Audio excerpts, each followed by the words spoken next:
পারতে না, আধা ঘন্টা সময় গেলে গিয়া তারার বাঁচাইতে পারতে না, আর বাঁচাইতে পারতে তোমরা তাড়াতাড়ি লইয়া এমন ভাবে ফোকাস করছে আমরা আইতে বাধ্য পুরা নাই না কইছে গাড়ির চাকা যদি একটু আগে আমার ভাইপো তার পাইতাম না, তারপরে সে আমরা লইয়া আইছি। আপনার ভাইপোতের নাম কি? পিয়ুষ মালাকার। কত বয়স হবে? 4 বছর। 4 বছর। সে কি আগে থেকে অসুস্থ আছে না? কোনো অসুখ কোনো কিছু না, হঠাৎ করে সকালে ঘুমের মধ্যে অজ্ঞান হয়ে যায় অবস্থা। ডাক্তার পরীক্ষা নিরীক্ষা করে কি কইছে? ডাক্তার বলছে এখানে বাইরে এখানে আর কোনো চিকিৎসা হইতো না, তারা চিকিৎসা করার মতো কোনো জিনিস এখানে নাই, বাইরে লইয়া যাও বাইরে লইয়া যাও। আমরা লোক দেরি উঠছি না, 10-15 মিনিটের ভিতরে যেমনি তেমনি ব্যবস্থা করে লইয়া গেছে। লইয়া যাও অর্ধেক রাস্তা গিয়ে ফোনটা যাওয়ার পরে আমরা পাগলের মতো আমরা এক পা আগাই দিয়ে দেন না বেটে, আইলে এখানে বলাইব আইলে এখানে বলাইব। আধা ঘন্টা সময় গেলে আর পাইতাম না তারে। কে কইছে কথা? পারিনি না কিতা পারি কোন জায়গাতে এটা কুমারঘাট আশ্রম বলি দি কোন জায়গাতে আছে কৃষ্ণকালী আশ্রমের লগে বাড়ি। ওনার নামটা কি? নামটা সঠিক আমি কইতাম পারতাম না। ওনার মেয়ে কইতাছে পুষ্পরায় পাইছে, মাজি দুজন ছেলেরে পুষ্পরায় ধরছে, তাড়াতাড়ি নিয়েও নাইলে 1 সেকেন্ডও বাঁচাইতে পারত না। এই সেই আনছি, আনার পরেও জ্ঞান ফিরাইতে পারছে না।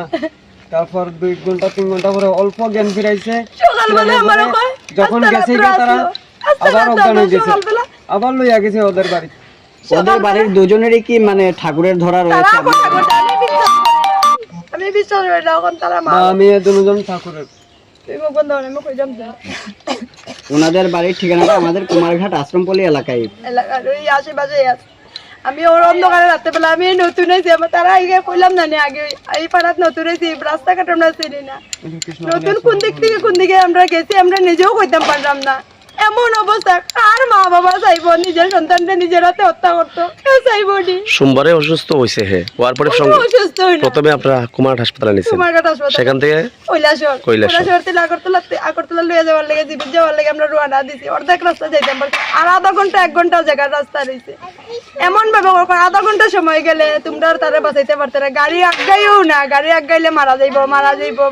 আমার কাছে লইয়া না আইলে বাঁচাইতে পারতে না। সকালবেলা যখন রাত্রে লইয়া আসলাম শ্বাস পালার, আমি একটু পর থেকে শ্বাস পালাইনি, শ্বাস পালা সে কি কোনো হার্টের সমস্যা আছে না? কোনো সমস্যা না, আমার ভাই পুরো সুস্থ। সকালবেলা মোবাইল দেখছে করো, যেদিন ঘটনা এদিনও মোবাইল সকালে উঠছে। আপনাদের কি মনে হইতেছে সে যে হঠাৎ করে কারণে এটা হয়েছে? আমার কাছে আমার একটা অনুরোধ, আমরা যে দল আনাইছি আর যাতে এইরকম দোকাবাজ খাইয়া যাতে আর কোনো দিন যাতে এরকম কোনো ঘটনা কেউ করতে পারে না, কেউ যাতে এটা বিশ্বাস না করে এইরকম ভাবে যায় না। আপনাদের এই ম্যাটারটা নিয়ে আপনারা পুলিশ কর্তৃপক্ষের সঙ্গে কথা কইছেন? আমরা যা দল আনাইছি আমরা কোনো পুলিশ গেছিলাম, আমরা আড়াই লিছি যাতে এরকম সমালোচনা কেউ যায় না।